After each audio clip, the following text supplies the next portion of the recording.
민주당 이재명이 경기지사 시절 초대 비서실장이 지난 9일 숨진 채 발견돼 경찰이 수사에 나섰습니다. 경기 성남수정경찰서에 따르면 이날 오후 9시 45분께 경기도지사 전 비서실장 전영수 씨가 성남시 수정구 자택에서 숨져 있는 것을 가족이 발견해 신고했습니다. 경찰은 현장 정황 증거 등을 토대로 일단 전 씨가 극단적인 선택을 한 것으로 보고 수사 중인데요. 이재명 관련 인물 중에 숨진 사례는 전영수 씨를 포함해 지금까지 5명에 이릅니다.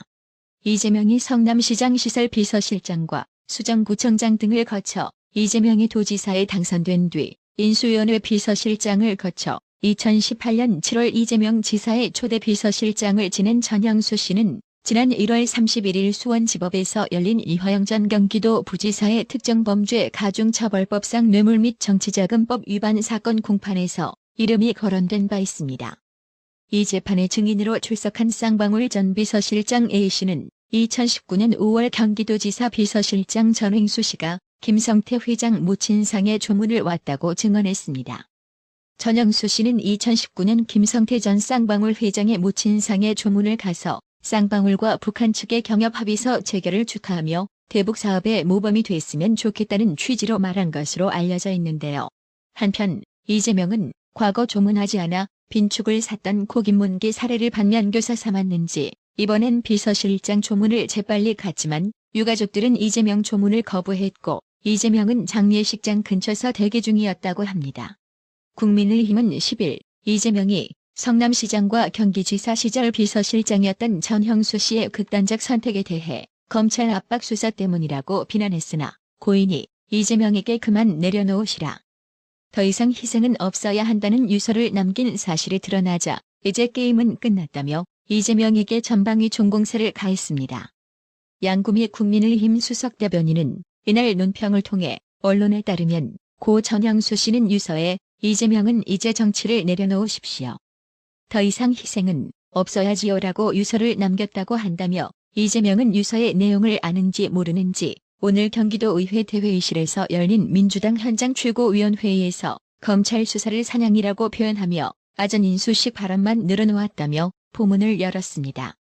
이어 이재명 의혹과 관련된 주변인의 석연치 않은 죽음은 5명에 이른다. 이재명은 안타까운 죽음에 언제까지 침묵으로 일관하려는가라고 일갈한 뒤 이재명이 모르쇠로 일관하기에 증거와 정황, 관련자들의 진술은 너무나 명확하고 야당 탄압인이 보복 수사를 주장하기에 실체적 진실은 목전으로 다가왔다. 더 이상의 죽음이 있어서는 안 된다. 죽음의 행렬을 멈추는 유일한 방법은 이재명의 진실 고백이라고 목소리를 높였습니다. 이재명 전 비서실장 죽음 관련 장해찬 청년 최고위원은 자신의 페이스북을 통해 쌍방울 대북 송금이 이재명에게 아킬레스건이고 대북 송금 혐의가 포함된 2차 체포동의안은 민주당도 부결시키기 어려운 상황입니다. 그런데 공교롭게도 김성태 전 쌍방울 회장의 모친상에 대리 조문을 갔던 이재명 대표의 비서실장이 죽었습니다. 그는 장례식장에서 쌍방울과 북한 측의 경협합의서 체결을 축하하며 대북 사업에 모범이 되면 좋겠다는 말을 했다고 합니다. 단순히 전직 비서실장의 죽음이 아닙니다. 김성태의 진술로 급물살을 타는 대북 송금 사건의 결정적 증인이 갑자기 죽은 것입니다. 이재명에게 가장 불리한 대북 송금 수사가 턱밑을 조여오는 시점에 가장 확실한 증인이 사라졌습니다. 이로 인해 가장 이득을 보는 사람, 수사 지연으로 2차 체포동의안도 미룰 수 있게 된 사람이 누구일까요? 바로 이재명입니다. 추리소설보다 무서운 현실이다라고 분석했습니다. 태영호 의원 또한 자신의 페이스북을 통해 이재명 주변인 5번째 죽음, 그야말로 이재명 참사입니다. 이재명 측근이 또 자살했다고 합니다. 벌써 5번째 죽음입니다. 먼저 고인의 명복을 빕니다. 북한의 핵보다 무서운 민주당 이재명입니다. 그야말로 이재명 참사라 할 수 있습니다. 더 이상의 무고한 목숨이 희생되지 않도록 이재명은 민주당 대표 자리에서 내려와 검찰 수사에 성실히 임하길 바랍니다. 이재명은 구속이 답이다라고 적었습니다. 3.8 전당대회가 이준석 일당들의 몰락으로 끝이 났습니다. 그동안의 이준석 일당들을 보면 이준석 일당들은 우파 진영에 대해서만 야멸찬 조롱과 비난, 날선 대립 감정을 보인 반면 호남과 김대중, 노무현, 문재인 등 좌파 인물에 대해서는 한없이 너그러운 태도를 보여왔는데요. 이번 3.8 전당대회에서 처참한 결과로 모두 멸망했으니 그동안 함께해서 더러웠고 두 번 다시는 상종 말자는 작별 인사를 구합니다. 홍준표 대구시장은 10일 이준석이 지원한 천하람, 허나, 김용태, 이계인 무리들을 일컫는 일명 천하용인을 향해 무슨 할 말이 남았다고 또 나불거리냐고 싸잡아 비판했습니다.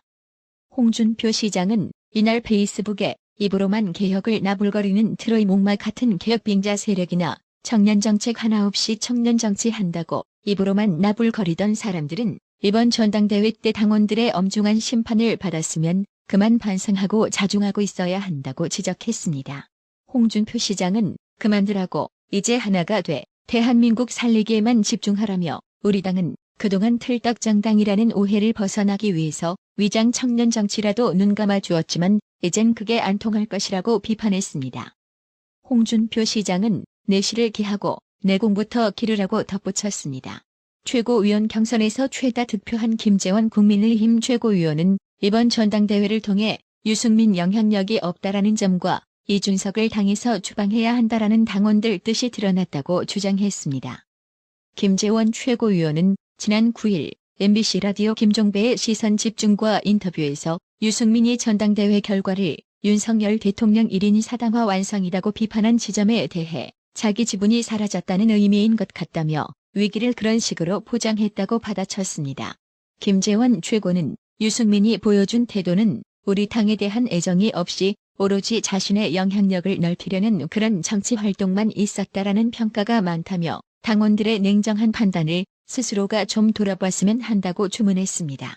이준석이 밀었던 천하람, 허나, 김용태, 이계인 후보들이 참패한 것에 대해선 어떤 선거에도 15% 정도를 얻는 후보자는 많이 나타날 수 있다며 유력 후보자의 반발표만 모아도 15% 정도는 모을 수가 있는데 그것을 마치 대단한 지지인 양 착각했다고 이준석 측을 겨냥했습니다. 이어 이번 전당대회 과정은 이준석과 그를 따르는 몇몇이 보여준 비정상적인 행위를 이제는 당에서 영구히 추방해야 될 그런 판단을 한 것 아닌가 생각한다며 앞으로 이준석이 개과천선하지 않는다면 설 자리가 없을 것이라고 강조했습니다. 나라의 TV는 구독료 후원으로만 운영 유지되고 있으니 구독자님들의 따뜻한 정성이 필요합니다. 항상 뉴스 전달 방식에 노력하는 나라의 TV가 되겠습니다. 구독 그리고 알람 설정, 뉴스 영상 내용이 좋았다면 좋아요를 클릭해주세요.